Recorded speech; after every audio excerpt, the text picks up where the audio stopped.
கிழங்கு மாமா சமஞ்சது இப்படி சக்கரவள்ளி கிழங்கு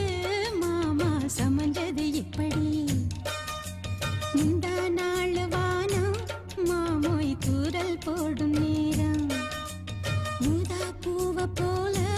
பூத்து உக்காந்தேன்னு போறான் அது எப்படி எப்படி சமஞ்சது எப்படி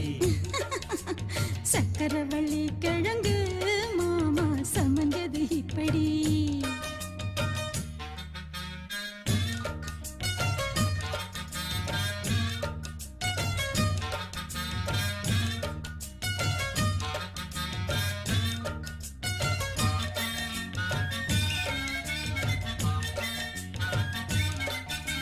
சந்தையில சுத்துறிய எதுக்கு